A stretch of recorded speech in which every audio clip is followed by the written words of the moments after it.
Bonjour à tous et bienvenue dans Confine UK, notre petite bulle de Grande-Bretagne pendant le confinement, et bienvenue pour ce premier live Kids from UK.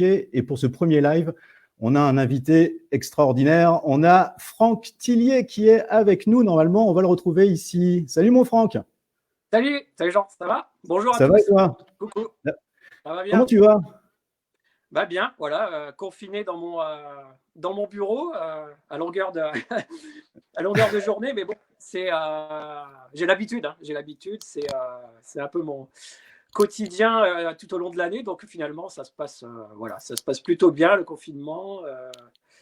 Ça me permet d'écrire encore plus qu'avant, donc voilà, c'est plutôt une bonne chose, en tout cas de ce point de vue-là, évidemment. Ça n'a pas que du mauvais, quoi. Alors, ouais, pour ceux qui ne connaîtraient pas, on rappelle, hein, Franck Tillier, romancier, scénariste, entre autres de Alex Hugo, c'est ça, si je ne me trompe pas? Ouais, tout à fait. Entre autres choses, et puis auteur de, alors je ne sais pas le nombre de romans que tu as écrits, mais ça commence à devenir impressionnant, c'est presque la Pléiade. Hein. Oui, on n'est pas loin. Bon, je crois que ça va être le 19e qui sort, mais même moi, je ne sais plus combien j'en ai écrit. Ça devient grave. Bon, en tout cas, on est là ici donc sur Kids from UK, on n'est pas sur Apostrophe, donc on va plutôt parler on va plutôt parler voyage là pendant ce petit temps avec Franck Tillier. Là, je vois qu'il y a déjà du monde qui nous rejoint. Bonjour à tous. Là, c'est cool. Là, il y a du peuple avec nous. On fait plus d'audience déjà que LCP à cette heure-ci. Hein. C'est déjà impressionnant. En plus, il y a la conférence. Il y a Édouard Philippe qui parle en même temps que nous, mais bon, on est meilleurs. On va lui faire peut-être de l'ombre. On espère. Enfin, en tout cas, nous, ça sera plus joyeux, je pense que. Alors, mon Franck, pour parler voyage, qu'est-ce que ça va être pour toi un voyage réussi? C'est quoi ta définition d'un voyage réussi? Il y a beaucoup de critères. Alors déjà, c'est avoir ses bagages à l'arrivée, parce que je pense que l'une des craintes qu'on a tous en tant que voyageurs, c'est d'arriver. Enfin, moi, en tout cas, c'est une crainte que j'ai toujours eue, c'est d'arriver à l'aéroport et de ne pas avoir mes bagages. Et ça m'est arrivé 3 fois. Merde. 3 fois. Et je dois dire, ça fait bizarre d'attendre devant le tapis roulant et de se dire... ben voilà, je fais partie de ceux qui attendent et il n'y a plus un seul bagage sur le présentoir et voilà, on se dit bah ouais, c'est notre tour. Donc ça, c'est vrai que c'est une petite épreuve à passer. Il faut savoir. Pierre Richard. Ouais, il faut savoir comment s'y prendre. La première fois, on panique un peu et puis après, à la 3e fois, on se dit encore, mais on connaît un peu les moyens de récupérer ses bagages, donc ça, quand on a les bagages, déjà, c'est une partie du voyage qui est réussie, on peut dire ça. et voilà, alors après, il y a tout un tas de critères. Une belle météo, je pense que c'est un peu essentiel. Alors, pas forcément, enfin, quoique, quand on va en Écosse, on en reparlera de ça, on sait que la météo, c'est un paramètre. Voilà, il faut pas trop s'y fier. Ça fait partie des aléas ça fait partie des voyage. charmes.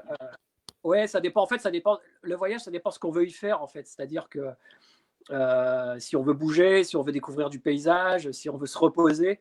Donc, il y a différents objectifs. Donc, voilà, suivant les objectifs qu'on a, ça crée un voyage différent.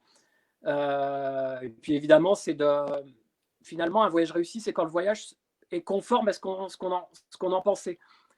Au minimum. C'est-à-dire qu'au minimum, on est à la destination, on a tout ce qu'on avait prévu.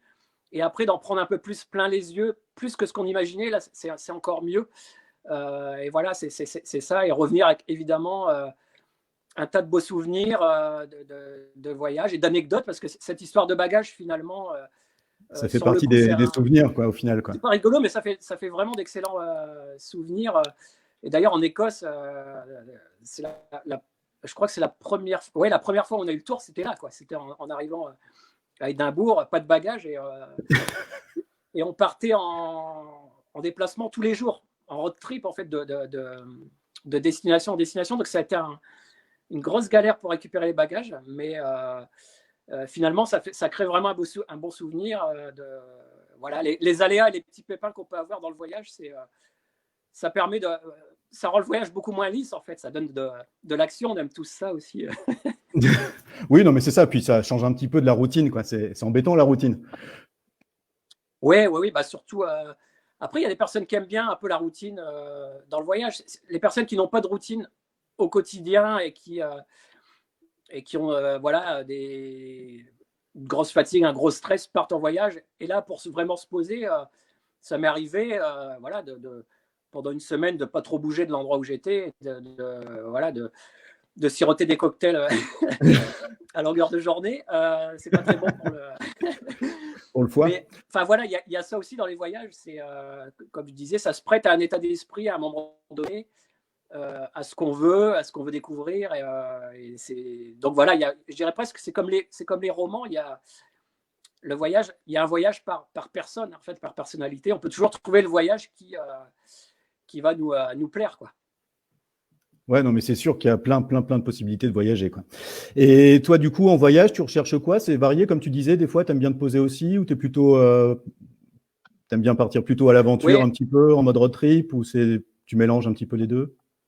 Oui, alors c'est plus. J'adore les road trips. Alors, c'est pas vraiment l'aventure. C'est-à-dire que, ayant une famille et des enfants, c'est toujours bien de planifier à l'avance exactement où je vais aller. Hein. Donc, ça, je le prépare à l'avance. On pourra parler de la préparation parce que pour moi, la préparation, ça fait aussi partie du voyage. C'est vraiment là aussi où on prend beaucoup de plaisir de se dire, ah, je vais aller là et de découvrir des trucs pendant la préparation. Ça, c'est. Pour moi, c'est déjà ce qui commence. Et c'est pour ça que, d'ailleurs, on me dit pourquoi tu passes pas par des agences, des trucs qui vont organiser le voyage pour toi. Mais en fait, non, parce que j'ai envie de faire ce que je veux en fait pendant un voyage. Ça, pour moi, c'est un élément essentiel de décider moi-même là où je veux aller, à quel endroit, À quel de moment? rester aussi longtemps que je veux. Ouais, à quel moment, mais surtout de me dire, si je restais là 3 jours, alors qu'en fait, dans les voyages organisés, on voit, il ne reste qu'une journée, les gens, et après, ils s'en vont. Voilà, j'ai pas envie d'être bloqué par ça. Et donc ça, c'est important voilà, d'avoir cette liberté-là. Et puis, ouais, le road trip, c'est... encore une fois, ça dépend du pays. Il y a des pays... aller dans des pays comme, je sais pas... par exemple, la Thaïlande, alors, enfin, quoique, c'est un peu un mauvais exemple parce que beaucoup de personnes y vont que pour rester sur la même plage, en fait. Mais ça serait dommage de passer à côté de pays comme ça, où il y a toute une culture, tout un découvrir. Et donc, il y a des pays qui prêtent vraiment au road trip, quoi. Et l'Écosse en fait partie, si on reparle de l'Écosse, parce que pour moi, c'est pas un pays, l'Écosse, où on reste au même endroit sur une plage, parce que déjà, pour se baigner, c'est un peu Oui, pas oui. évident. On peut, plein mais été, c'est un peu frisqué. Hein. faut Donc, être l'Écosse, c'est pas le genre d'endroit où on va poser sa serviette, quoi. Et pas trop. voilà, donc voilà, et les road trips, moi j'adore ça. Enfin, je trouve, il y a une petite partie d'aventure, d'aléas, de découvrir des nouveaux lieux, des nouvelles personnes, des nouveaux endroits où dormir. Et là aussi, je pense avoir trouvé la bonne maison. Ouais, il y a une liberté, ouais, complète. La bonne combinaison, alors, parce que les road trips, on se déplace beaucoup par définition. Et ce que je conseille vraiment aux gens qui veulent faire des road trips, c'est d'au moins quand même rester 2 nuits au même endroit. Ça m'est arrivé de faire des road trips où on arrive sur le lieu, on a une nuit et le lendemain on repart. On a envie de voir le plus de pays possible, enfin le plus d'endroits dans le pays possible. Sauf qu'en fait, on va aller tellement vite qu'on n'a pas le temps de voir l'endroit où on vient de se poser. C'est bien dommage. Donc c'est toujours important. Sauf quand vraiment ce sont des endroits étapes où il n'y a rien en fait, hein, parce que des fois il y a des routes à faire, genre 400 ou 500 km. Et, par exemple, si on veut se poser à 250 km, voilà, on dort et on repart le lendemain. Mais oui, c'est bien d'avoir 2 nuits, c'est-à-dire il y a le jour où on arrive, où on se pose, en général, on arrive dans l'après-midi, on se pose, on pose nos bagages, tout ça. Et au moins, le lendemain, on a une journée complète pour visiter l'endroit, de redormir là le lendemain et partir tout l'après-lendemain, comme ça, et voilà, d'essayer de fonctionner de cette manière-là, d'avoir au moins 2 nuits à l'endroit. Et l'idéal, c'est 3, parce qu'il y a des régions, des parcs naturels, Si on bien les visiter, 3 jours, en tout cas 2 jours complets, c'est pas mal. Et après, on part, on continue le tour, quoi, le road trip. Voilà, on parle de l'Écosse, tu connais bien les îles de Skye, quoi. C'est dommage, c'est un endroit où il faut rester un peu, quoi.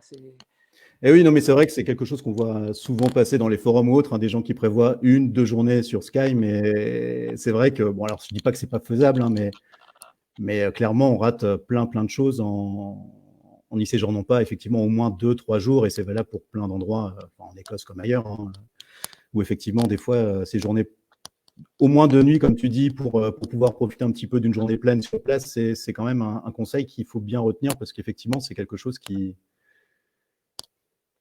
permet effectivement de mieux profiter du voyage et de mieux profiter des endroits qu'on croise, quoi.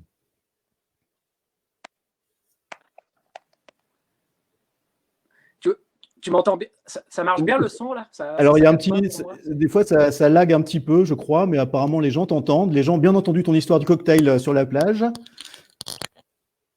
Les gens ont bien entendu ton histoire de valise. Mais je pense que. Parce que moi, ça saccade un peu, mais bon, c'est pas grave, apparemment. Ouais, tu saccanes un peu, mais j'ai l'impression, enfin, je sais pas, dites-le en commentaire, hein, si jamais ça bug vraiment, mais j'ai l'impression que c'est audible. Bah, 10 jours à Skye, Erin, elle a fait, bah, voilà, ça c'est bien ça, 10 jours à Skye. Et on parle aussi de Thaïlande, tu vois, tu as donné plein d'envie de voyage à plein de gens, quoi, déjà pour le moment, quoi. Alors du coup, toi, tu as découvert l'Écosse il y a quelques années, on en parlait un petit peu là, tu as commencé à nous introduire un petit peu ça. Comment ça s'est porté ton choix sur le fait de découvrir l'Écosse? Comment tu as choisi cette destination? Pas de souci de son, on me dit. Ah, l'Écosse. Bon, écoute, on me rassure, on dit qu'apparemment il n'y a pas de souci de son, mais des fois c'est juste l'image. Bon, à la limite, vous nous écoutez, on fait un peu de radio, c'est pas mal aussi la radio. Bon, c'est pas grave, ça doit dépendre des connexions de chacun. Alors non, l'Écosse. Alors moi, j'aime beaucoup dans mes voyages, et en plus, c'est les grands espaces, et la nature. Ça, c'est quelque chose que je recherche beaucoup dans mes voyages. D'avoir cette impression d'être un peu seul au monde. Et aujourd'hui, c'est de plus en plus compliqué, hein, parce que carrément, ouais. La Terre est de plus en plus peuplée. Et c'est vrai que des endroits comme l'Écosse, encore des lieux et des pays où on peut être seul vraiment, et même en plein été. Et moi, j'avais envie de ça. Donc, et puis, j'ai regardé des séries. Alors moi, à l'époque, je crois que c'était Highlander. Alors aujourd'hui, il y a Outlander. C'est Outlander maintenant. C'est plus Highlander, c'est Outlander. D'ailleurs, je regarde Outlander rien que pour l'Écosse, quoi. Je riais bien et je regarde pour l'Écosse, pour les paysages. Et voilà, c'est cherché quand je suis allé là-bas avant tout. Donc, quand j'ai planifié mon voyage, je me suis dit quel endroit de l'Écosse je vais choisir. Et les Highlands étant vers le nord, c'est par là où je suis allé, parce que je voulais ça me faisait rêver, envie de les voir.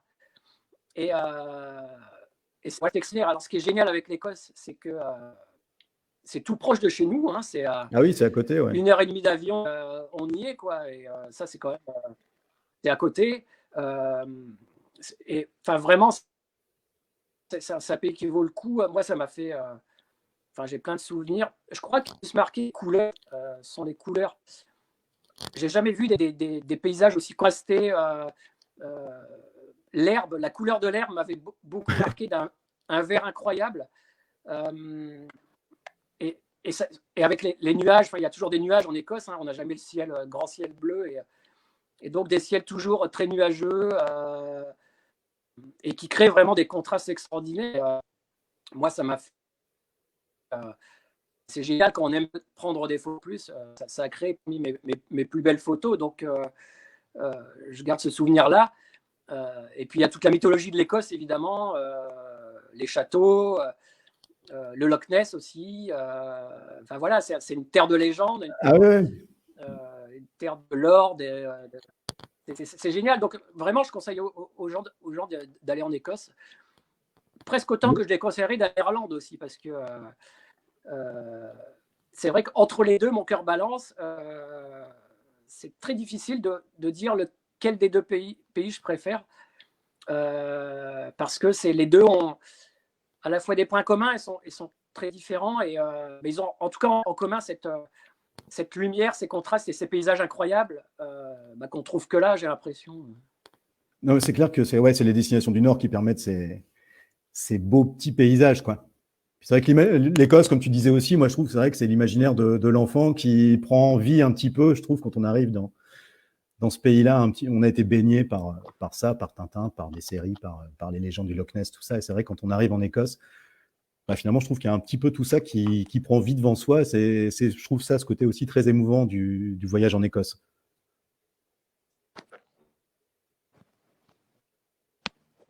Est-ce que tu m'entends, Francky? Alors, juste une petite manip. Ça recharge.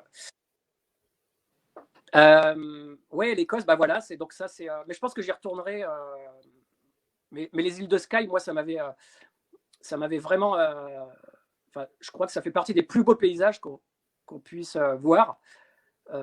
C'est hallucinant. Alors la probabilité, et souvent on en a discuté à deux, Jean, c'est qu'il fasse mauvais aux îles de Skye parce qu'il y a une météo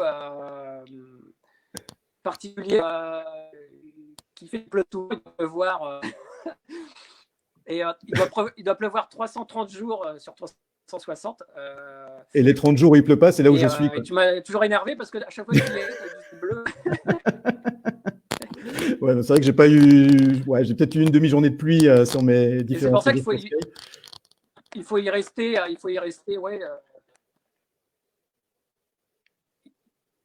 Il faut y rester quelques jours pour au moins avoir une fenêtre de beau temps. Et de toute façon, elle sera là, cette fenêtre. Parce que encore une fois, c'est une météo qui. C'est pas comme en France, c'est-à-dire ça bouge beaucoup. C'est une île, donc il peut pleuvoir 1 heure et après, d'un seul coup, faire très très beau. Donc, toujours quand même par jour en Écosse, toujours un peu de pluie, mais ça peut durer 10 minutes. Après des nuages, après il fait beau et c'est ce qui fait le charme aussi de la destination, quoi. Ouais, et puis des fois, finalement, une journée même un peu dégueulasse, un peu pluvieuse, finalement, ça n'empêche pas des fois d'avoir des couchers de soleil absolument monstrueux le soir. Enfin, moi, ça m'est arrivé assez fréquemment quand même d'avoir ça. Donc, c'est vrai que c'est pas un pays où la météo est figée et on peut avoir de superbes variétés de climats qui changent dans la journée. C'est pas mal, quoi. Alors, je vois qu'il y a des questions, quand est-ce qu'il faut aller en Écosse? Moi, j'ai envie de dire que toutes les saisons en Écosse valent le coup, quoi. Il y a un charme absolu en hiver. L'été, ça. Je vais mettre mes oreillettes parce que ça. Ça bug un petit peu de ton côté? Ça saccade un peu. Hop. Je dis qu'il faut qu'on y aille ensemble pour avoir du beau temps. Comme chez nous en Bretagne, voilà, non, c'est un peu ça. Ça n'empêche pas d'avoir du chouette, des chouettes décors. Est-ce que tu nous entends là, Franck? C'est bon? Oui, j'entends. Ça saccade un peu quand tu parles, mais ça va. Je comprends. Ouais, j'ai pas la fibre. Je pense que peut-être toi non plus. Je pense que c'est un peu ça le truc, mais bon. J'ai l'impression que les gens finalement s'en sortent. Je sais pas. Redites-nous si ça continue de fonctionner comme il faut. Mais j'ai l'impression que les gens au moins nous entendent. Des fois, l'image bug, mais ça reste audible. Donc, il n'y a pas trop de soucis à avoir, quoi. Et donc, alors, comment t'as préparé ton voyage en Écosse? Raconte-nous un petit peu.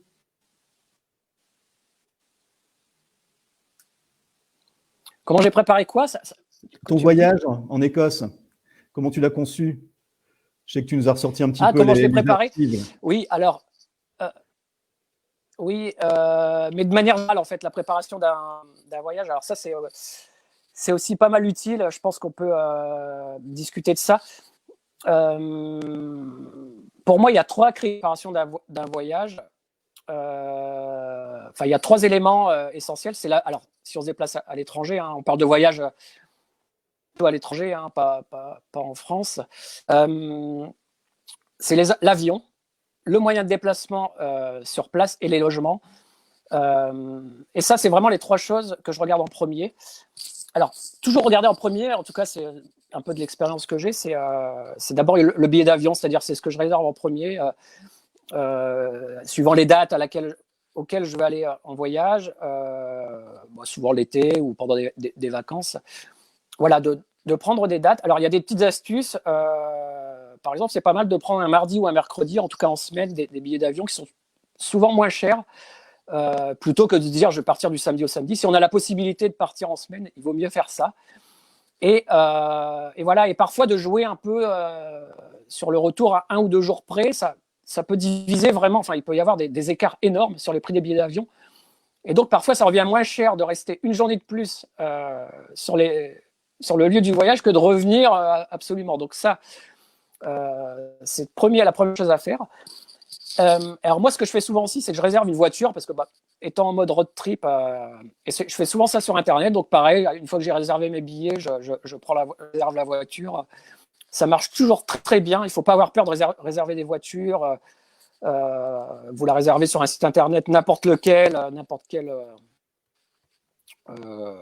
marque de voiture à vis, n'importe quel visseur de voitures.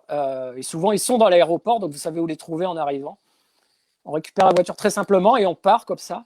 Et évidemment, après avoir fait ces deux choses-là, après, c'est les loges, c'est-à-dire les étapes que je vais faire dans mon voyage. Moi, je suis assez ouvert quand je prépare un voyage. Là, je sais que je voulais aller le nord de l'Écosse, donc le plus haut possible, avec les îles de Skye entre deux. Et Inverness, donc le Loch Ness. Ouais, et oui, donc voilà, ça c'était les critères. Après, ne connaissant pas le pays, je me laisse un peu guider, voilà, en me disant, je regarde la carte, je regarde, parce qu'en fait, il y a ça aussi qui est très important. Alors, même au temps d'Internet, c'est encore pas mal d'avoir des cartes. Des bonnes cartes routières.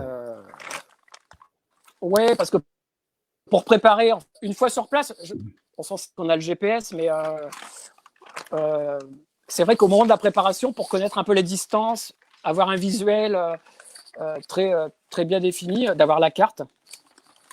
Donc, et là, en fait, alors je vais essayer de montrer. Je vais mettre en plein écran, comme ça les gens vont voir. Ça, c'était à peu près le voyage que j'avais fait en Écosse. Donc en fait, voilà, une fois l'atterrissage, on est parti directement de l'autre côté vers les îles de Skye, avec une étape à Fort William. Je ne sais pas si tu connais, Jean. Ouais, je pense que tu connais Fort William. Ouais. C'est le genre de ville qui est étape lente. On ne peut pas trop passer à côté, quoi. On est obligé un peu de traverser quand on veut remonter vers les Highlands. Ça fait un peu partie du passage obligatoire. Oui, parce qu'en fait, il n'y a quasiment qu'une route. En fait, il n'y a qu'une route. Là, on traverse des paysages absolument merveilleux. Enfin, moi, j'ai vu mes plus beaux. Les lacs avec les montagnes qui sont juste au bord, comme ça. Donc, en fait, jusqu'aux îles de Skye, c'est un voyage hallucinant. Déjà, c'est déjà un voyage, quoi. De faire la route, c'est ça aussi qui est agréable. C'est que, et puis le dépaysement, et c'est vrai que ça donne envie de s'arrêter toutes les 10 minutes, prendre une photo et puis admirer, parce que c'est vrai que cette route est absolument dingue, quoi, quand on remonte de Fort alors ça, c'est important ce que tu dis, parce que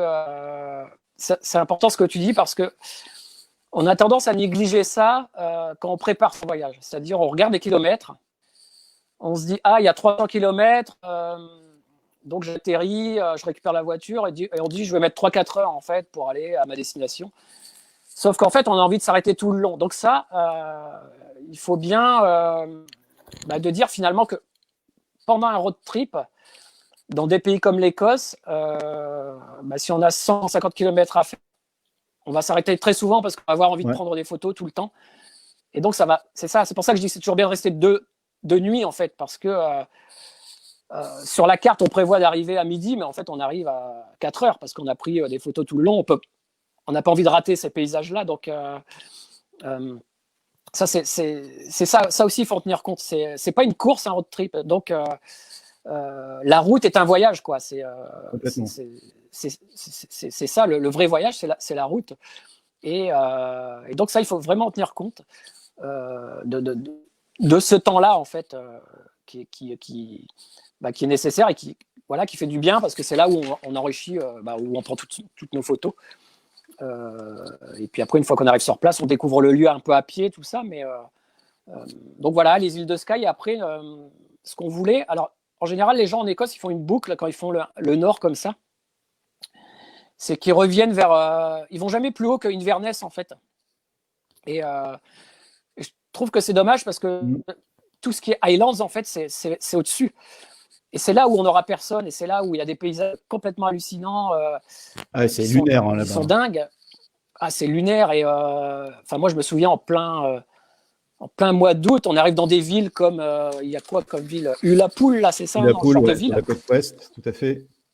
Une ville avec des petites maisons blanches là, qui bordent un lac avec la montagne derrière. Ouais, il y a des petits villages, des petites villes, et il n'y a personne, quoi. Et c'est hallucinant. Et c'est ça que je trouve génial, moi, c'est de se dire, on est en plein été, tu as des endroits qui sont bondés de monde, et qui sont bondés, et là, il n'y a personne. Donc, il y a une impression de liberté qui se dégage encore plus, qui est encore plus forte. Et voilà, donc c'est. Alors, on n'est pas allé jusque. Moi, on avait vraiment, quand on était tout en haut, c'était encore un peu loin, et justement, j'avais un peu maculé. Il y a un coin on n'est pas allé dans le coin, l'extrême nord-est, c'est ça? Ouais. Comment ça s'appelle cette ville? Le coin tout en haut, là. Comment? C'est John O'Groats. Ouais, c'est ça. On n'est pas allé jusque-là, on était à 80 bornes. Mais après, on est redescendu, on est revenu, mais c'est vrai. Ouais, puis les routes là-bas, c'est pas... Donc, c'est pas ouf, quoi. Oui, puis elles sont assez peu larges, et on peut pas trop doubler. Enfin, en fait, si on peut doubler parce qu'il y a personne, mais elles sont pas larges, c'est pas des autoroutes, quoi. Ah oui, non, puis il faut pas vouloir miser pour faire du 90 km/h de moyenne, c'est impossible, absolument impossible là-haut, quoi. Alors, il y a quelques questions qui tombent, hein. Je vois Pierrette qui demande pour le train, est-ce que ça peut se visiter en train, l'Écosse? Je sais pas, je te laisse donner ton avis peut-être, toi qui as vécu, moi je vais donner le mien peut-être après. Alors, je pense que les voyages en train, c'est génial aussi. Il y a des gens qui le font. Alors, avec les enfants, c'est toujours un peu plus compliqué. Donc, j'avoue que je privilégie la voiture parce que, pour vraiment aller où je veux. Mais je sais que les voyages en train sont géniaux. Et ça, tu peux peut-être plus en parler, toi, parce que je pense que tu connais bien le pays. Et est-ce que ça se fait bien en Écosse? Ça, je ne sais pas du tout. Moi, j'ai envie de dire qu'un pays aussi sauvage que l'Écosse, en train, bien sûr, c'est possible, mais c'est possible si vous faites Édimbourg, c'est possible si vous faites Glasgow, c'est possible si vous faites quelques endroits assez peuplés comme ça, quoi. Là, vous aurez possibilité de vous déplacer en train effectivement facilement. Après, pour vivre les expériences là dont on parle un petit peu ensemble, là, de road trip, de paysages sauvages et tout ça, ça va être forcément beaucoup, beaucoup plus compliqué sans votre propre moyen de locomotion, quoi. Et même si vous misez sur le bus, il y a des endroits sur l'île de Skye qui sont absolument pas desservis. Et enfin, voilà, je dis pas qu'il faut pas le faire, ça devient un peu tendance aussi de faire des voyages en train, et c'est très bien. Mais je pense qu'il y a d'autres pays où c'est plus adapté que l'Écosse, quoi, pour le coup, quoi. Parce que là, vous allez vite... vous n'allez pas retrouver, je pense, le côté sauvage que vous cherchez, ou alors vous allez le voir par les fenêtres, mais le profitez-vous en baladant, ça va être plus compliqué, quoi. Et la conduite à gauche, là aussi, parce que je vois qu'il y a une question qui est passée sur le fait de rouler à gauche, ça t'a posé souci, toi? Moi, j'avais jamais roulé à gauche avant d'aller en Irlande. J'étais allé en Irlande l'année d'avant. Et au début, c'est un tout petit peu déstabilisant. Surtout que c'était Dublin, donc dans une grande ville directe. Enfin, c'est surtout en sortant de l'aéroport, on ne sait plus trop. Ouais. Déjà, les aéroports, c'est déjà bien le bordel, déjà, même en roulant à droite en France. Et donc voilà. Mais une fois que ça s'est passé, non, on s'y fait. Il y a quand même une petite phase où il faut se situer. Alors, c'est vrai que ça peut être une appréhension, hein, pour les gens. Moi, j'avais jamais conduit à gauche, et ça s'est fait, donc ça va. Pour en revenir au train, juste, c'est les pays qui se font très très bien en train, je pense que c'est les pays asiatiques, par exemple. Moi, j'étais en Thaïlande l'année dernière, et alors, j'avais pas de voiture parce que il n'y avait pas besoin, parce qu'en fait, c'est un pays où il y a des taxis partout, des tuk-tuk, etc. Donc, pour se déplacer, c'est très, très facile. Et le train, c'est vraiment un bon moyen de déplacement en Thaïlande. Ça vaut rien, ça vaut 1 euro, pour faire X.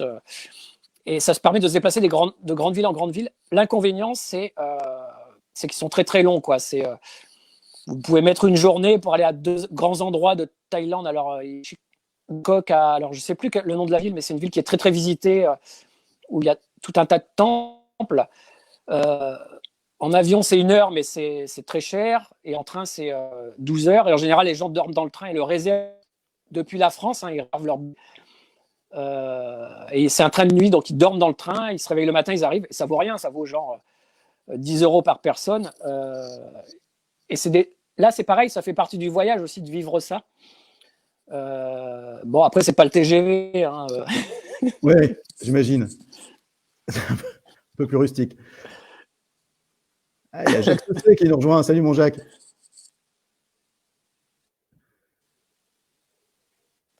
Qui est là? Jacques Saucé. Ah, coucou. Salut Jacques. Donc ouais, donc l'Écosse, pour toi, la conduite à gauche, c'était pas un souci, quoi. Et donc vas-y, continue avec ton itinéraire. Du coup, on était parti sur John O'Groats, tout ça. T'as déterminé ça un petit peu au feeling, du coup, comme Oui. Ouais, alors c'était au feeling. Alors, Inverness, vraiment, je voulais y passer parce que c'était c'est le Loch Ness, c'est le lac, c'est les légendes, le chat, tout ça. Donc ça, c'était important de y être. Alors après, je sais pas, alors, tu connais peut-être mieux. Moi, j'ai eu qu'un arrêt sur la côte est de l'Écosse, qui peut-être est un peu moins belle. Alors, je sais pas du tout, je dis peut-être une bêtise, hein. C'est-à-dire l'opposé des îles de Skye, vers l'est, parce que c'était le retour vers Édimbourg, quoi.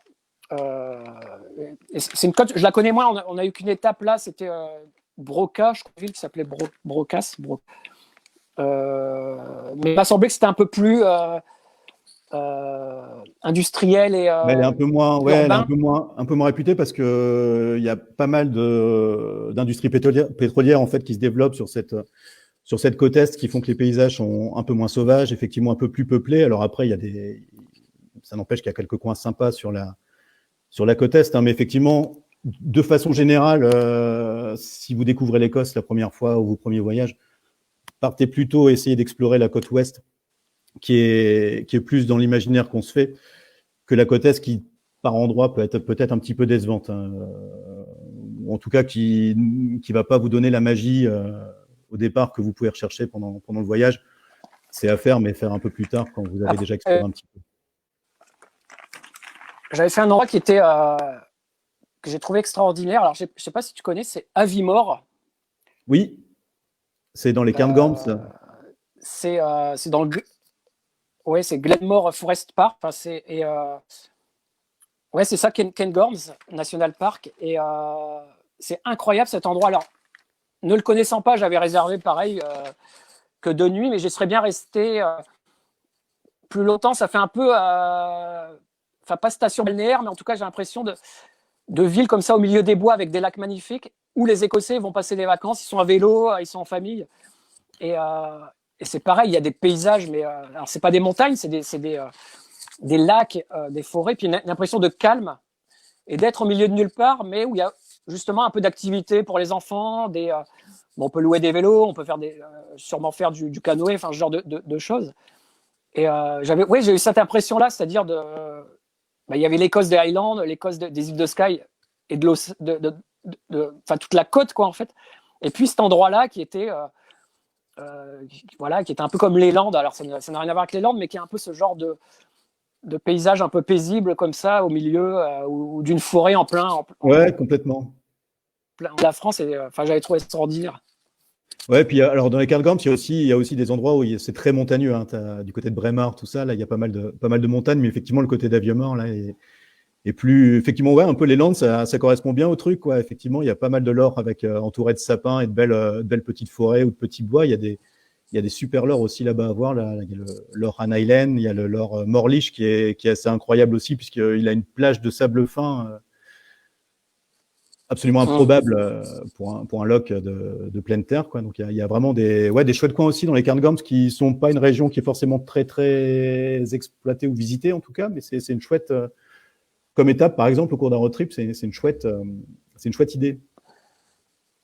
Oui, puis il y a les châteaux aussi. Alors j'ai plus les noms en tête. Ce qui est génial, c'est qu'il y a des châteaux qu'on visite, dont celui juste aux portes des îles de Skye. Là, je sais plus comment il s'appelle. C'est comment celui-là, le château Eilean Donan Castle. Le château qui a servi pour Highlander. Et après, il y a tout un tas de Ouais, ouais, ouais. Et ça, c'est génial à voir. Enfin, c'est hallucinant la manière, le château lui-même, mais l'endroit dans lequel il est ancré. Enfin, Ah ouais. c'est pareil, quoi. C'est une impression d'être seul au monde, de se dire, mais on se peut pour des idoles, quoi, quand on est là. Donc, et, et puis aussi tous les châteaux abandonnés, quoi. Ça, c'est pareil. D'un seul coup, en plein milieu des Highlands, il y a un château. On se dit, mais tiens, qu'est-ce que c'est que ça? On va le voir. Et puis, il n'y a personne, quoi. Et il y a ce château. C'est assez incroyable, quoi. Ça fait partie aussi, évidemment, de ce que les gens connaissent le plus de l'Écosse, finalement, les châteaux. Même si j'en ai pas parlé tout de suite, parce que pour moi, c'était pas ce qui venait tout de suite. Mais évidemment, il y a aussi les châteaux. Et puis, tout ce qui est distillerie aussi, hein, il faut en parler. Obligé. Ouais, bah oui, ça fait partie des charmes aussi. Hein. Du whisky écossais, quoi.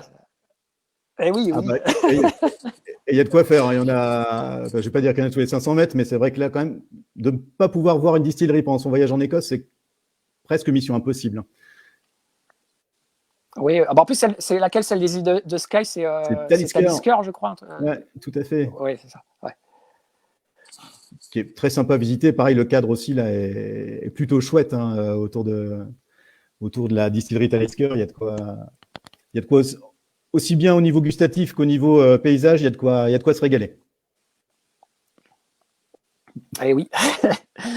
Après, la nourriture écossaise, c'est pas ce qu'il y a de plus gastronomique non plus, je pense. C'est quoi le plat traditionnel? C'est en Écosse ou en Irlande? Le haggis. Le mouton, là. La panse de brebis farcie. Stew. Ah, le stew, oui, c'est irlandais, mais en Écosse, c'est le haggis. La panse de brebis, oui. Ouais. Alors moi, perso, j'adore. Hein. Moi, je me régale à chaque fois d'en commander une. Alors après, bon, je peux comprendre que certaines personnes trouvent ça un petit peu peut-être fort en goût particulier, mais il ne faut pas se laisser avoir par l'interprétation, par l'intitulé du plat. C'est beaucoup plus soft que. Enfin, je sais pas, t'en as goûté, toi? Oui. J'en mangerai pas tous les jours, mais j'avais bien. Bon, t'as survécu quand même, apparemment. Mais oui, ça va, on survit. Ah, mais ça avec une petite purée de pommes de terre, une petite purée de navets avec. Putain, je revois des oldies, quoi. Pascal. Salut Pascal, ça fait un bail que je l'ai pas. Passe le bonjour Anaïs. Il y a Amy aussi qui est dans le coin. Je dis un petit bonjour. C'est vrai que tu vois pas, toi, c'est dommage que tu vois pas les commentaires à côté. Mais il y a du monde qui nous a rejoints. Et oui, on parlait de bonjour tout le monde. Avec une petite sauce au whisky, c'est délicieux. Mais oui, ça fait aussi partie la gastronomie, c'est aussi ça fait partie du voyage. Et bon, les pays où on n'y va pas pour ça, on sait qu'on mangera bien. Moi, c'est pas une priorité. Après, je sais qu'il y a des gens qui voyagent aussi pour la gastronomie. Mais par exemple, des pays comme la Thaïlande, enfin moi j'adore la nourriture aussi asiatique. Et là-bas, on mange. Enfin, il y a une variété aussi mais incroyable en Thaïlande. En Écosse, c'est un peu plus restreint. C'est un peu comme la Pologne, quoi. C'est bon, il y a oui, ça tient encore. Souvent les mêmes. Ouais. Mais ça reste voilà. L'Écosse, ce que je disais, on y va pour certaines choses et pas pour d'autres. Ça dépend ce qu'on recherche dans le voyage, en fait, dans le voyage.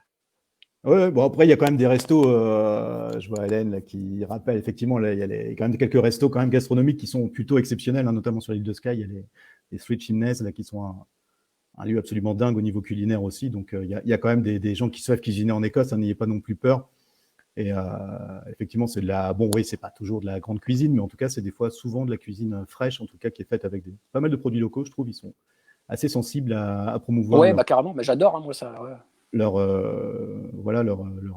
agriculteurs, leurs producteurs locaux et tout, ça, c'est quelque chose qui est quand même très, très, très marquant quand on voyage, quoi. C'est plutôt. Enfin, il y a de quoi faire, effectivement. Bon, après, par contre, oui, c'est pas. Bon, faut pas vouloir manger à chaque fois très light et puis faut pas avoir peur de prendre 2-3 kilos à la fin du séjour parce que des frites et des burgers, vous allez forcément devoir en bouffer plusieurs fois par semaine dans les pubs, quoi. C'est un peu de paix où on a aussi d'en profiter quand on voyage, donc puis comme on fait pas mal de voitures, c'est pas oui, en fait on se prive pas en voyage, ça fait aussi partie du truc, donc on sait que voilà, qu'on va bien manger et puis ça, voilà, on se redépensera plus tard. Oui, oui. Fera gaffe au retour, mangera des haricots verts au retour, c'est ça qu'il faut se dire, quoi. Les fish and chips, ouais, bien sûr, ouais, ça aussi, il y en a.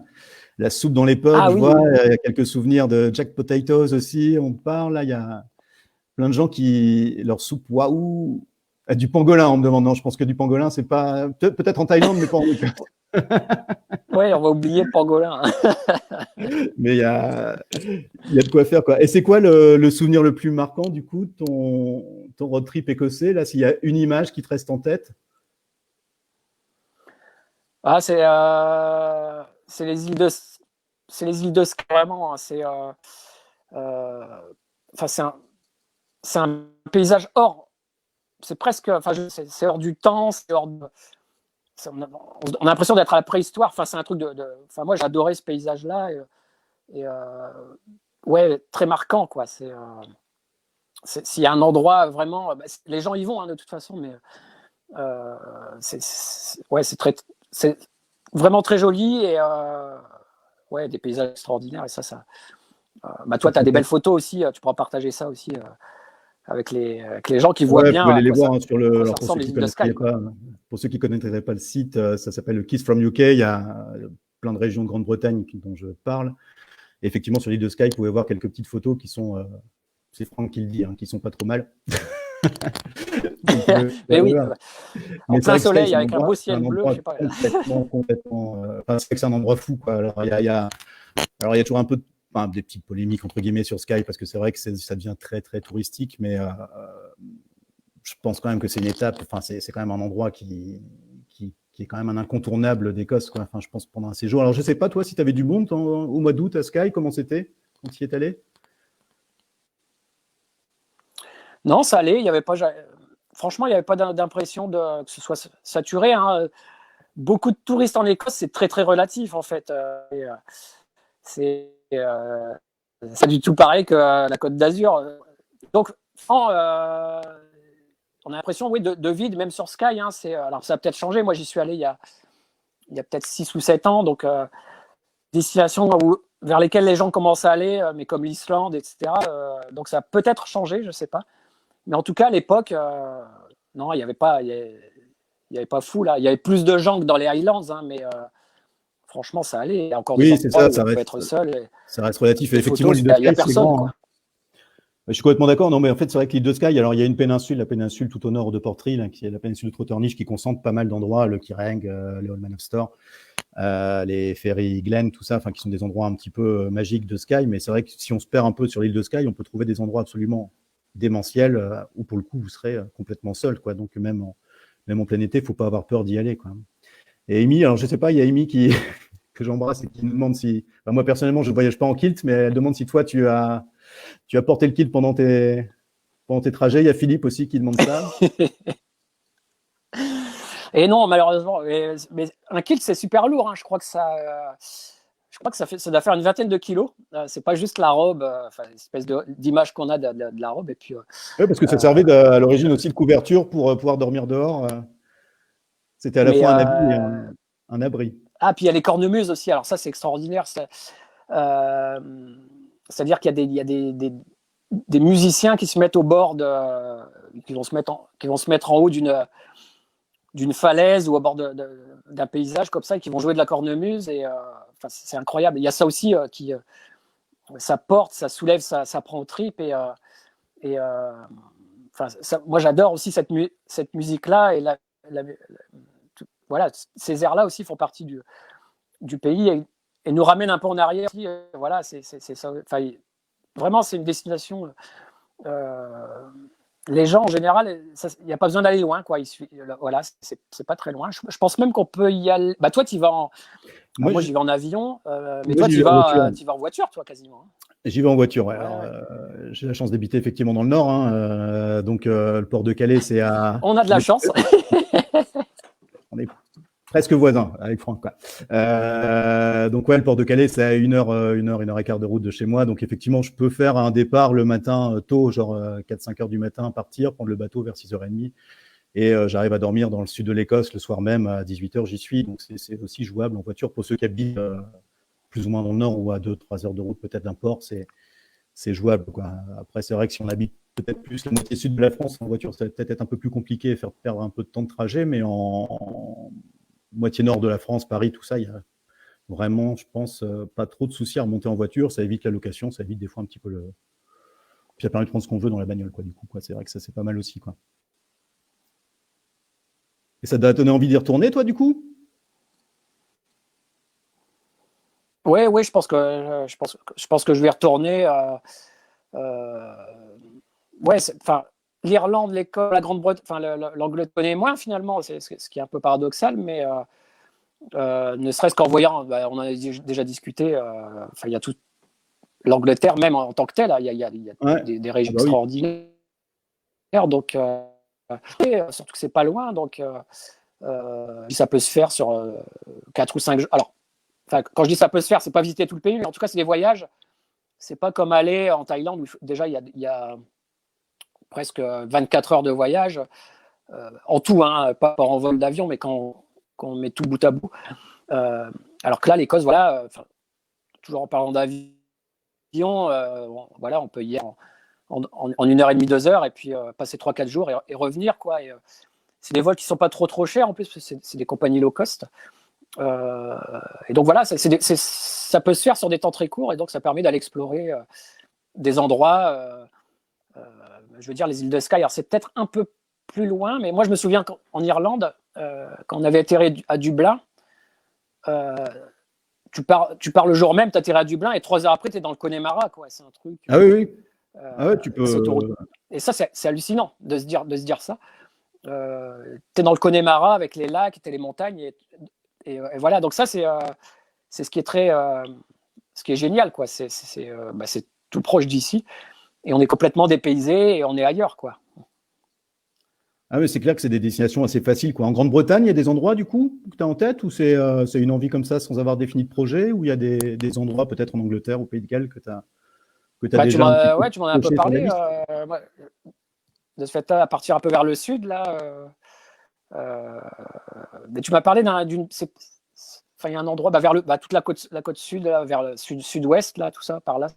Ah ouais, il y a des coins magiques, hein, là-dedans, quoi. Le Sussex, avec Beachy Head, le Devon, les Cornouailles. Enfin, c'est vrai qu'il y a des coins absolument dingues qui sont vraiment, encore une fois, très faciles d'accès, alors que ce soit si vous prenez le bateau de Calais ou ailleurs, mais même de Londres, c'est très rapide aussi à rejoindre ces endroits-là. C'est 1h30, 2 heures de route pour être là, et c'est vraiment des paysages ultra dépaysants, ultra spectaculaires, et qui méritent complètement le voyage, quoi.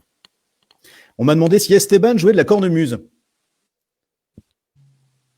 Pilotaire, qui demande ça, parce que je pense qu'il a dû voir ton fils faire du piano c'est sur Instagram, ouais, tu postes ça ou sur. Ouais, il joue pendant le confinement, il joue à une mélodie par jour. Alors là, je crois qu'il va bientôt arrêter parce qu'il en fait, il reprend des cours virtuels demain, mais des journées complètes. Par contre, la cornemuse, moi, c'est super difficile à jouer. Alors, on a l'impression que.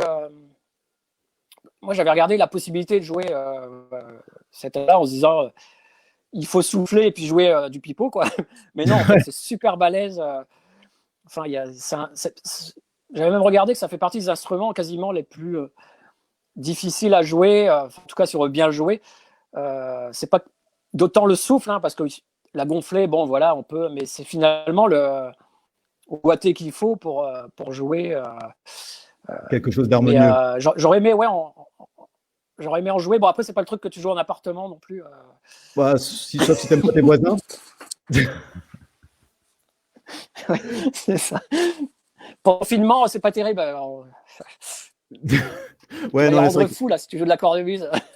Mais je crois que c'est dans l'est de la France, il me semble qu'il y a toute une association de joueurs de cornemuse qui, à 20h, là, sort l'artillerie pour aller jouer avec quelques airs, là. Donc, tu vois, comme quoi ça peut se faire en appartement dans l'Est, hein. Oui, puis je crois qu'il y a des cornemuses où tu peux atténuer les sons aussi, il me semble. Enfin, un peu pour jouer justement en milieu un peu plus clos, ça existe. Donc voilà, s'il y a des gens qui veulent se mettre à la cornemuse, allez-y. Ouais, moi ça me dérange pas, hein, si vos voisins veulent s'y mettre, ça me fera marrer, quoi. Enfin, à partir du moment où ils en jouent correctement, ça me fera marrer. Il y a Philippe qui nous demande si tu connais Pork Myron. Est-ce que ça te parle ou pas? Le prisonnier, ça te parle comme série? Quoi le nom? Le village s'appelle Pork Myron. Je le prononce très mal, j'ai la gorge sèche. Ah non, non, je connais pas. C'est dans, la dans le série nord, ça, de La l'Écosse, série Le non? prisonnier? La vieille série, Meunier. Ouais. Ouais, mais j'ai pas le souvenir que ça se. Ben, en fait, c'est un village au Pays de Galles Non, qui je est connais. du Snowdonien, en fait, et qui a servi vraiment de décor pour Ah cette oui, série, qui est absolument incroyable. Donc, d'accord. Philippe, Franck ne connaît pas encore, mais bon, c'est pas dit que dans quelques années, il n'ira pas découvrir lui aussi ce petit coin du Pays de Galles qui est fort chouette, quoi. Et là, avec le confinement, il y a des voyages que tu as dû reporter? Ou pour le moment, tes plans sont encore d'actualité? Bah moi, j'avais prévu un voyage. Alors, je vais vous montrer ce qui était prévu. Alors, malheureusement, j'ai l'impression que ça va être un peu. Alors, ça devait se faire ici. Je vais te remettre en grand, mon tranquille. Hop, je sais pas Ah si. bah oui. Voilà. Alors, ça, c'était le road trip. Ça devait être. Alors, ça devait être ceci. Voilà, c'était l'Ouest américain, normalement. Donc, bon, voilà, c'est un peu, à mon avis, très compromis. Pour l'instant, on a, mais ça va être très compliqué. Je pense qu'il va falloir porter ça à plus tard. Pareil, hein, recherche de grands espaces, enfin c'est le Far West, enfin voilà, ouais. C'est les westerns, donc ça voilà, bon, on verra, il faut attendre un peu. Cet été ça sera compliqué, ça sera peut-être l'année prochaine. Ouais, je pense que là malheureusement, bon, effectivement. Voilà. Donc ça c'était ce qui était prévu, et puis ouais, on va peut-être en France de ce fait-là. Ouais, ce qui sera pas plus mal, hein, non plus. Oui, bah, ça permettra de faire vivre un peu aussi tous ceux qui dépendent un peu du tourisme en France, en attendant de pouvoir faire revivre ceux qui dépendent aussi du tourisme à l'étranger. C'est vrai que de toute façon, c'est une période un peu compliquée pour tout le monde. Hein. Moi, c'est pareil, je devais être dans le nord de l'Écosse là, dans 10 jours. Là, mais bon, pareil, c'est annulé, c'est tout, c'est partie remise, c'est comme ça. On est malheureusement un peu tous dans le même bateau et il faut bien faire en sorte que ce virus arrête de se propager avant de pouvoir voyager tranquillement. Donc, c'est tout. Prendre son mal en patience. Oui, voilà. Oui, puis on va dire c'est. Merci, bon, Sani. Voilà, il y a des choses. Oui, vas-y, j'écoute. Non, c'est juste je disais au revoir à quelqu'un qui nous souhaitait un bon direct, qui devait y aller, donc je lui souhaite. Ah oui, salut. Donc ouais, non, c'est ça, on doit tous reporter un peu nos petits voyages pour le moment, c'est comme ça. Et donc les photos aussi pendant les voyages, toi? T'aimes bien ça? Je sais que c'est quelque chose que... Ah oui, bah c'est... Ouais, j'adore ça. Donc, pareil, pour les paysages, hein, là c'est pareil, il y a différentes catégories de choix de photos. Il y a des gens qui prennent des portraits, des villes, tout ça. Moi, c'est vraiment les paysages. Donc, j'aime bien ça. Alors, j'ai aussi un drone. Ouais, bah oui. C'est vrai que j'adore faire aussi des prises de vue avec le drone. Parce que ça change les perspectives, en fait. Ça permet d'avoir des paysages incroyables. Alors, la difficulté avec le drone, vous vous en doutez, c'est... on ne peut pas le faire voler n'importe où. Hein, donc, bon, en Écosse, ce qui est bien aussi, c'est on peut le faire, voilà, dans les Highlands, on peut le faire voler où on veut. Alors qu'il y a certaines destinations, je reviens sur la Thaïlande, mais voilà, c'est impossible. C'est trop, il y a trop de monde, c'est trop touristique. On ne peut pas. Voilà. Donc, même là, l'Ouest américain, j'avais regardé, c'était faisable en dehors des parcs nationaux, donc sur les routes, tout ça, j'aurais pu en faire. Après, une fois qu'on est dans les parcs, on ne peut plus en faire, ce qui est un peu normal, hein, parce que oui, il faut bien protéger et respecter. C'est pas très agréable pour les voyageurs. Voilà, c'est toujours de voir un drone dans le ciel. Donc, ça aussi, c'est important de savoir pourquoi on le prend, pourquoi on le fait, et surtout de le faire dans les endroits, justement, très dégagés, où il y a personne. Donc, mais moi, j'ai fait des très beaux films avec le drone. Ça permet de faire des vidéos vraiment qui donnent un bel aperçu d'un pays. Et puis il y a les photos, oui, évidemment. Alors ça, Mais tu connais ça aussi, hein, de se trimballer avec Ouais. se trimballer avec le sac photo, L'attirail. avec tous les appareils, l'attirail. Alors ça, c'est un peu le. Alors, moi, quand j'ai le drone plus les appareils photo, ça commence à faire beaucoup. Donc, parfois, je dois choisir, hein, parce que ça fait des gros sacs sinon. Alors que des fois, tu as juste le téléphone portable. Ouais, Tu te dis ça marche pourquoi pas je mal me aussi. prends 10 kilos de matos, mais voilà, après, ça fait des photos différentes.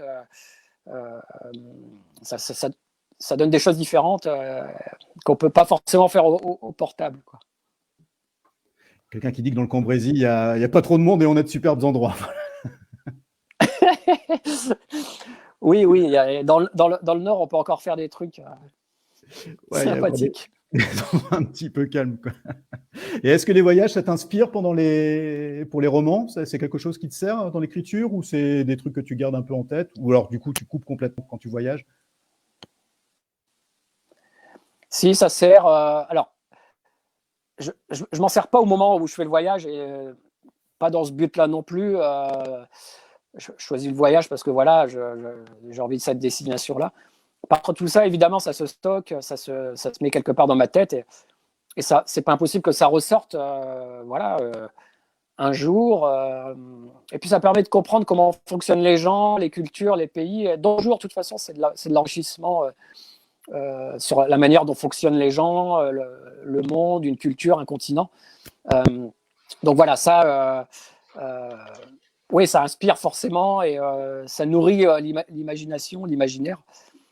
Et c'est vrai que si je dois faire aller un de mes personnages à l'étranger pour une raison X ou Y, je vais plutôt avoir tendance à le faire aller dans un endroit que je connais et où je suis allé moi-même. Et donc, je vais adapter mon histoire pour qu'il aille à l'endroit voilà, du pays que je connais le mieux. Ce qui n'empêche qu'on peut aussi les faire aller à des endroits qu'on ne connaît pas du tout. C'est ce que j'avais fait pour le Syndrome, par exemple. Mes personnages vont en Égypte et au Québec. Et je suis jamais allé. Enfin, au Québec, j'y suis allé, mais après. Mais j'y suis jamais allé à l'époque du livre. Mais après, c'est de la documentation, c'est pas mal de recherche, de lecture, de films. Mais on peut faire quoi. Aujourd'hui, on a quand même tous les outils à disposition pour savoir à quoi ressemble un pays et une culture, même sans y être allé. Et c'est d'ailleurs de cette manière-là que je prépare mes voyages. Ouais, tu avais d'ailleurs fait le. C'était hop là, je te retrouve, attends, je t'ai perdu. T'es où? T'es là? T'es là? T'es plus là? Hop Coucou, là! ça y est, c'est bon. Ouais, c'était dans Syndrome aussi que tu avais parlé du Brésil ou je sais plus quoi. Là, tu avais une scène assez. Je dis pas de bêtises. Oh. Oui, alors c'est dans Gattaca où ils vont au Brésil dans la jungle. Mais c'est parce que moi j'étais moi-même allé en Inde, donc il y a l'Amazonie. C'était pas le Brésil, mais en tout cas c'est une ambiance et c'est une atmosphère qui me permettait, voilà, quand les personnages étaient dans cet endroit très dans la jungle, etc. Et cette partie du Brésil, voilà, j'imaginais bien la région étant allé, même si c'était pas à cet endroit-là. Donc voilà, ça m'a aussi, c'est peut-être ce qui fait, étant les en Guyane un jour, qui fait que mes personnages sont allés au bord de l'Amazonie comme ça, dans l'un de mes livres. Évidemment, on se sert de ça. J'ai pas encore eu d'histoire en Écosse, il me semble, mais c'est bien possible, hein, un de ces jours. Ouais, bien sûr. Après, il y a de très beaux auteurs écossais. Je crois que tu en as parlé d'ailleurs. Ouais, j'ai parlé. Peter May. Ouais, qui est. Enfin, ouais, qui est quand même. C'est l'île des oiseaux, là, qui est vachement bien. L'île des chasseurs d'oiseaux. Si vous aimez les polars, d'ailleurs, ouais, vous pouvez lire Peter May. Si vous aimez les polars et l'Écosse, c'est encore mieux parce que là, vous avez la totale, quoi. Ah, puis là, il décrit ces îles, donc ça se passe sur Lewis et Harris, hein, c'est les Hébrides extérieures, donc on est encore au large de l'île de Skye, sur l'ouest. Et c'est vrai qu'il décrit la vie sur ces îles de façon complètement incroyable, quoi. Enfin, c'est d'une précision absolue et Ouais. c'est vraiment une trilogie fascinante pour ceux qui sont intéressés par l'Écosse et alors qui vont peut-être aller voir Lewis et Harris un jour. C'est vraiment à lire parce que ça vous replonge vraiment dedans, dans les décors, dans la rudesse de la vie là-bas, dans toutes les traditions qui sont présentes sur place. C'est vraiment, vraiment, vraiment impressionnant comme bouquin. Oui, il y a ça aussi qui me marquait en Écosse. Quand on va vraiment dans le nord de l'Écosse, c'est la rudesse, on dit, en y allant l'été, déjà on voit des maisons isolées, mais au milieu de nulle part. C'est-à-dire, il y a une maison au bord d'une montagne où le type est là avec ses chiens et probablement des moutons. Et on se dit, mais en hiver, ça doit être un truc, ça doit être incroyable de vivre là. Et justement, ces petits villages-là, ces petites villes comme c'est Portree, je ne sais plus si c'est Portree ou La Poule, là, tout ça, tout ce qui est vraiment dans le nord, c'est hallucinant de se dire qu'il y a des gens qui vivent là l'hiver. Ouais, c'est ça aussi qui est impressionnant. C'est des vies, je trouve, encore rudes aujourd'hui, quoi. C'est encore des vies, c'est des petits ports de pêche, les gens vivent la pêche. Et ça permet de relativiser aussi, nous, voilà, qui avons notre compte de vie et tout, de se dire, il y a quand même des endroits points chez nous qui ont des vies encore assez compliquées. Hein. Oh, je t'avoue que ça me déplairait pas tellement, quoi. Moi, une petite maison dans ce coin-là, je pense que tu dois percevoir le monde différemment. Ah ouais, ça, ouais, mais carrément, ça donne envie. Ça permet, je pense, de se poser et puis on a tout ça quand on voit ces maisons-là. Voilà, j'irai pas de temps là, mais peut-être une semaine ou deux, pas plus, parce que je pense qu'à un moment donné, ça doit être assez compliqué. Et puis là, c'est 3, 4, 5 heures de route de la première chose qui s'apparente à peu près à une ville, quoi. C'est vraiment l'isolement complet. Mais je pense que ça doit avoir. Il y avait pas un. Oui, mais il n'y avait pas. T'as pas vu passer une annonce où ils recherchaient quelqu'un pour aller sur une île. Alors je crois que c'est en Irlande. Pour garder l'île pendant un an. Alors il y avait eu ça. Il était tout seul, quoi. Il y avait. Ouais, il y a eu ça en Irlande. Il y a eu il y a pas longtemps aussi sur les îles de Farne, là, qui sont sur l'est de l'Angleterre, dans le Northumberland, où on proposait aussi de garder. Alors c'est des petites îles qui font réserve naturelle. Alors je sais plus si c'était pour un phare ou pour bosser pour les rangers anglais et surveiller la faune et la flore du coin. Et il y avait ça comme annonce effectivement pour aller vivre tout seul pendant un an. Moi ça me tenterait. Hein. Franchement, je t'avoue que pendant un an. Oh, tu te dis, ça peut être un peu le délire, quoi. Mais là où tu es allé, là, sur les îles les plus à l'ouest de l'Écosse, il y a un garde là-bas. Il faut imaginer que de Saint-Kilda. Alors, on vous a parlé de l'île de Skye, on a parlé de les 8 Saharis qui sont encore au large. Et là, vous reprenez le bateau pendant 3 heures et vous arrivez sur un minuscule, j'arrive pas à me mettre devant la caméra, hop là, un petit minuscule archipel qui sont l'archipel de Saint-Kilda et qui est un endroit complètement. On parlait de Skye qui est oufissime. Alors, Saint-Kilda, c'est encore 3 crans au-dessus. C'est une île qui était habitée jusqu'en 1930, qui était habitée pendant des millénaires.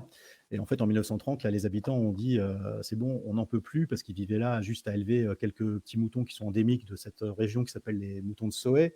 Alors, on parlait de Peter May qui a écrit L'île des chasseurs d'oiseaux, où il raconte un petit peu quelque chose qui a un trait avec l'histoire de Saint-Kilda aussi, c'est que les gens, en fait, pour se nourrir, rien qui pousse, à part peut-être ça arrive à faire pousser 3-4 patates, donc ils chassaient les oiseaux, à même les parois qui sont les plus hautes d'Angleterre, hein, c'est des parois de 400-600 mètres, des falaises complètement ouf.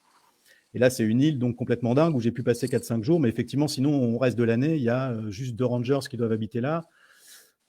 Pendant 6 mois, il doit y avoir quelques archéologues, quelques ornithologues aussi qui doivent être de passage, et puis une toute petite base militaire qui est perdue là-bas, avec pareil une dizaine de volontaires pour ces journées là-bas. Mais ouais, alors là, si vous voulez vraiment être coupé du monde en Écosse, Saint-Kilda, c'est l'endroit où il faut aller, quoi. Ça, c'est clair que là, il n'y a pas plus perdu, il n'y a pas de réseau, il n'y a rien. Vous êtes complètement coupé du monde, mais c'est une expérience incroyable, quoi.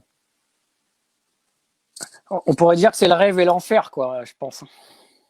Il peut y avoir un côté très déstabilisant sur la durée, effectivement, de vraiment être. Mais c'est vraiment coupé du monde. Hein. Vous avez zéro. Il peut y avoir 3 guerres nucléaires à côté, vous serez le dernier au courant, quoi. Alors, il y a un côté paradisiaque parce qu'on a ça quasiment pour soi. Il n'y a quasiment pas de touristes qui se pointent là, ou très très peu. Et puis en même temps, effectivement, le côté où on perd tous ses repères et qui peut être extrêmement déstabilisant quand on y reste un petit peu. Je suis même pas sûr qu'ils savent que le garde sache qu'il y a une pandémie en ce moment. Ah, c'est possible que le mec, ouais, c'est ça, le gars, il est tranquille. Lui, c'est sûr qu'il est pas, enfin, il est confiné de lui-même déjà à la base, quoi. Donc, il va juste se dire, tiens, il y a pas, c'est bizarre, il n'y a pas trop de touristes qui se pointent en ce moment. Il ne doit pas trop comprendre, mais sinon, je pense que lui, il doit profiter de l'île comme d'habitude. Ouais. Ça doit être assez génial, quoi. Et quand tu voyages au niveau photo, tu repères avant des petits spots à photographier, ou pareil, là, tu laisses un peu la chance opérer? Oui, je repère un peu avant. C'est ce qui définit aussi les endroits où je m'arrête finalement. D'où on part, on sait où on revient. Après, c'est vrai, je regarde les endroits sympas où il y a des choses à photographier. Ça, ouais, ça, c'est important d'avoir ça, quoi. Donc, conditionne la préparation du voyage, c'est d'en prendre plein les yeux. Ça, c'est important. Et donc, évidemment, Internet, tout ça, ça aide aussi à préparer les voyages, quoi. Après, ça dépend encore une fois ce qu'on recherche. Il y a des gens qui vont rechercher plutôt les grandes villes, les musées, tout ça. Alors, c'est encore des choses différentes. Moi, quand je vais à l'étranger, c'est vraiment c'est plus la nature, quoi. C'est ce que je recherche, la nature. Mais je dis ça, mais je parle de la Thaïlande parce que c'était mon dernier voyage l'été dernier. Il y avait les deux, quoi. Il y avait la nature et puis il y avait aussi la culture. Rester quelques jours qui n'est pas quand même l'endroit où il y a le moins de monde. Ouais. Mais c'est extraordinaire de passer un peu de temps là-bas. Donc là, ce qui compte aussi, c'est finalement d'avoir un peu de trouver l'équilibre, parce que quand je suis allé en Écosse, quand on est allé, il y avait Édimbourg aussi. Enfin, c'est une ville qu'il faut visiter, le château, c'est extraordinaire. Et donc voilà, il faut allier. Je pense qu'il faut allier. C'est un ensemble en fait. Le voyage, c'est de se faire plaisir et de couvrir finalement tout ce qu'on a envie de découvrir, que ce soit une culture, que ce soit des paysages, de la gastronomie. Donc tout ça, c'est important, quoi. Ah oui, non, c'est clair qu'il y a plein de trucs à voir en Écosse. C'est un pays complètement fabuleux. Alors, je réponds à quelques questions parce qu'il y a Johan Vanessa qui nous dit en Australie, il y a aussi un village de Saint-Kilda. Et en fait, si ce village s'appelle Saint-Kilda, ou cette ville même en Australie, c'est parce que c'est des gens qui avaient quitté Saint-Kilda, qui ont été émigrés en Australie et qui ont fondé ce petit village qui s'appelle ainsi en hommage à leurs racines. Donc, c'est pour ça. Et on me pose aussi la question de savoir s'il y a le Wi-Fi à Saint-Kilda. Il n'y a pas de Wi-Fi à Saint-Kilda. Donc, coupé du monde à 100%, quoi. Mais il faudra que tu mettes le lien vers ton article. Enfin, il doit être sur le site parce qu'il y a aussi une histoire de survie. Tu m'en avais parlé, extraordinaire aussi. Enfin, oui. Il faut aller lire l'article de Jean là, sur Saint-Kilda. Sur le site Kiss from UK, ouais, il y a l'article sur Saint-Kilda. Alors, il y a l'article de survie, j'en ai pas encore parlé parce que je voulais en faire un article un peu séparé, mais il y a un truc dinguissime. Je vais vous préparer ça, tiens, d'ailleurs. Je vous raconterai ça, un de ces quatre, parce qu'il y a une complètement incroyable qui s'est passé sur Saint-Kilda, qui est un truc, enfin, même Pierre Bellemare, il n'en a jamais parlé, alors que c'est ouf, quoi. Pierre Bellemare est mort sans savoir ça, quoi. Je sais pas s'il va s'en remettre. On parle un peu de ton actu. Alors, ton actu, Franck? Oui, alors, l'actu... Il y avait ça, bon, l'actu. Ouais. C'était le dernier. Alors, le prochain devait sortir le 7 mai. Il était 2 fois. Mais bon, ça a été repoussé. Je pense que moi, je l'avais marqué sur réseau au 4 juin. Hein, parce que s'il est sorti le 7 mai, de toute façon, en fait, la chaîne du livre est un peu interrompue en ce moment. Hein, il n'y a plus rien qui tourne puisque les librairies sont fermées, les imprimeries, tout ça. On peut vraiment trouver de livres en ce moment. Et donc voilà, on a un peu repoussé nécessairement la sortie. Voilà, juin, qu'on ne sait pas encore. Finalement, ça reste assez flou. Et justement, il y a le Premier ministre qui parle. Il va sûrement parler de ce qui est ouvert ou pas le 11. Est-ce que les librairies font partie des lieux qui vont réouvrir? Moi, je pense que oui. Je pense que oui. On verra. Mais en tout cas, voilà, c'est un peu particulier cette année. Mais oui, le livre sort. Il n'y a pas qui disent ah oui, mais pourquoi vous sortez pas en numérique avant parce que c'est vrai que le numérique c'est prêt. Parce que c'est important de faire vivre aussi les libraires, quoi. Enfin, donc on sort toujours le numérique en même temps que le livre. Voilà, parce qu'il y a tout ça, et les imprimeurs, les libraires, enfin, il y a toute cette scène-là qui doit aussi, c'est important. Voilà, et puis en fait, le numérique, ça reste encore assez finalement. Alors, ça se vend, c'est assez, enfin, pas marginal, mais les gens sont encore très, très attachés au papier. Hein, ça, c'est encore 90% ou 80% des lecteurs qui lisent sur papier.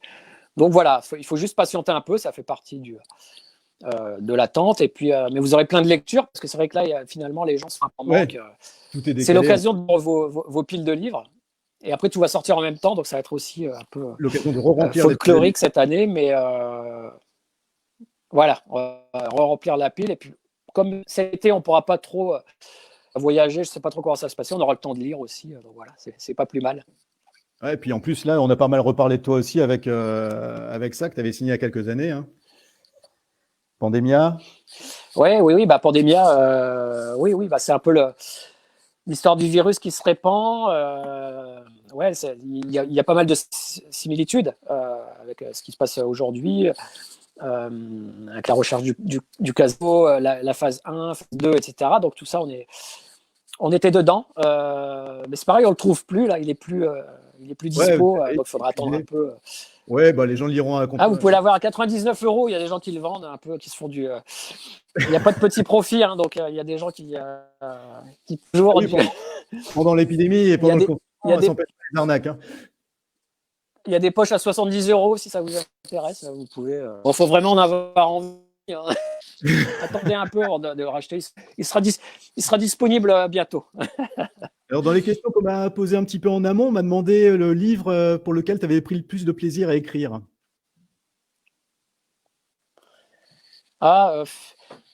J'ai toujours tendance à dire tous parce que, chacun d'entre eux, parce que c'est un an de travail et j'essaie d'écrire des choses différentes. Alors, je prends beaucoup de plaisir à écrire des histoires avec Charcot et Lucie, mais aussi les one-shots. J'adore les écrire avec des défis qui sont différents. Vertige, qui est un huis clos, j'adore les huis clos. Il était 2 fois le manuscrit inachevé, vous verrez, c'est encore des histoires. C'est dingue et moi j'adore ça. Donc, non, c'est vraiment tout, quoi. C'est un an de travail. Essayer d'avoir une bonne idée de départ du livre. Donc, il n'y a pas nécessairement de préférence. Ils ont tous une histoire un peu différente et un souvenir différent en ce qui me concerne. Donc, voilà, c'est un peu comme les enfants, on les aime tous pareil.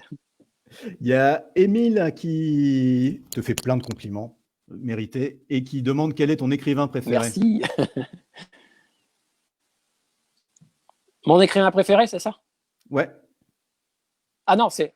Oui. Le tien, toi, quel est ton écrivain préféré? C'est une question ou c'est... j'en parle souvent, c'est Stephen King, et ça reste Stephen King parce qu'il a marqué mon adolescence.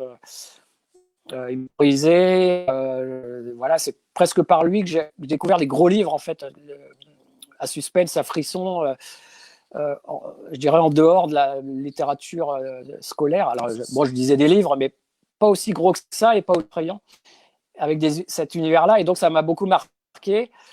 Et voilà, et je prends encore beaucoup de plaisir à lire ces livres. Il y a de bonnes histoires. Alors, c'est un peu plus égal, on va dire. Mais ça nous arrive à tous. Hein. Quand on écrit beaucoup de livres, voilà, ça peut arriver d'avoir des livres un peu. Ça n'enlève rien à la qualité de cet auteur qui reste extraordinaire et qui nous a tous plus ou moins aussi influencés, en tout cas dans la génération dont je fais partie, des auteurs voilà, d'aujourd'hui, qui ont été inspirés aussi beaucoup par ses écrits, parce qu'il a inventé ce genre-là, qui est le genre un peu... Enfin, il ne l'a pas inventé, parce que ça existait avant, mais en tout cas, il l'a popularisé vraiment beaucoup. Et, ah ouais, t'as même le mug anglais. Ah, moi, je suis à La fond. totale. Machin, j'ai un mug Et, écossais. Tu vois. Hop là. ah, j'ai pas de bug. Ah oui. Ah voilà. Pas de jaloux, pas de jaloux. Voilà, donc oui, c'est Stephen King. Après, il y en a plein d'autres. Hein, Non, mais ouais, il y a plein d'auteurs. Et on m'a demandé aussi où en étaient les adaptations de tes romans, si ça avançait un petit peu sur les adaptations ciné ou c'est un truc que tu as mis en stand-by pour le moment. Oui, alors je dis toujours, c'est en cours. Il y a Rêver qui est en cours d'adaptation. Il y a le Syndrome E pour une série. Il y a après, il y a des droits de mes livres qui sont pris par des réalisateurs, par des producteurs qui sont en développement, mais c'est le cinéma, ça peut être abandonné, voilà, ça peut être plus loin, ça prend du temps, c'est ça en fait le truc, c'est que l'échelle du cinéma n'est pas la même que celle du livre et de nos vies. Ça peut mettre 5 ans, 10 ans avant de voir quelque chose. Bon, j'ai bon espoir quand même que l'année prochaine, il y ait des concrétisations vraiment visuelles, qu'on puisse les voir. Donc voilà, ça bouge, hein, mais c'est toujours très très long, voilà, pour des raisons, parce que c'est toujours des gros budgets, des films et des séries. Donc forcément, il y a des enjeux assez importants. Mais en tout cas, on a de bonnes chances voilà, de un jour d'autres livres, puisque pour l'instant, il n'y a que La Chambre des Morts et Puzzle. Alors Puzzle, c'est aussi adapté. Les gens savent moins, ça s'appelle Play or Die. Vous regarderez, donc voilà, il y a des choses, ça bouge un peu, quoi. Il faut attendre, être patient. Être patient et attendre un petit peu, ouais. Et le confinement, c'est une bonne période pour un romancier ou c'est une période plutôt stressante? Oui, alors, en discutant avec mes copains romanciers, ça dépend beaucoup des tempéraments. Il y a des copains qui ont du mal à écrire parce que par rapport à ce qui se passe autour, ça les perturbe beaucoup. Tu sais, il y a des gens parfois qui écrivent dans des cafés, qui ont besoin d'avoir un peu de monde autour d'eux. Donc pour eux, c'est un peu plus compliqué. Moi, au contraire, moi, à l'année, c'est un peu comme ça déjà. Et finalement, le fait de rester ici enfermé fait que je suis encore plus présent et donc que je suis connecté en permanence avec mon écriture. Normalement, en temps normal, j'ai toujours des petits déplacements sur Paris pour les séries, Alexio, enfin voilà, parfois pour une demi-heure, pour une réunion, des choses comme ça. Bon voilà, tout ça n'existe plus, donc là c'est du 100% écriture et c'est pas plus. Je pense que parmi nous qui écrivent, et donc ce qui est pas plus mal, il y aura plein de bonnes histoires qui sortiront l'année prochaine.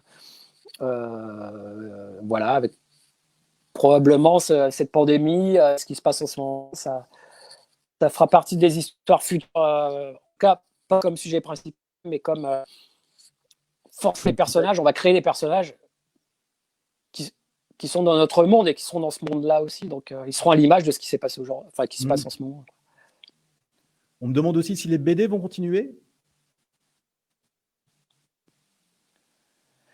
Oui. Alors, la Brigade des Cauchemars, il y a le tome 4 qui sort en septembre, normalement. Alors, j'avais mis un lien sur Facebook, tout ça, sur les réseaux. Téléchargez le tome 1 de la Brigade des Cauchemars pour vos enfants. C'est gratuit. Avec la maison d'édition, ça a été mis à disposition voilà, pour lutter contre le confinement. Donc, découvrez cette BD, faites-la découvrir à vos enfants. Vous verrez, ils vont adorer. Ils accrochent vraiment beaucoup, les jeunes. C'est la Brigade des Cauchemars. C'est du thriller, mais pour vraiment du 8-14 ans. Donc c'est vraiment à leur destination pour découvrir un peu l'univers, voilà, qui est le mien. Et puis les adultes aussi peuvent la lire, c'est pas plus mal. Bon, c'est un peu plus gentillé, on va dire, que les romans, heureusement d'ailleurs, parce que oui, le môme de 8 ans, j'ai pas envie de les traumatiser non plus. Et normalement, oui, alors la Brigade des Cauchemars, on va dire qu'il y en a 5 de prévus, et après on verra si ça continue, tout ça, quoi.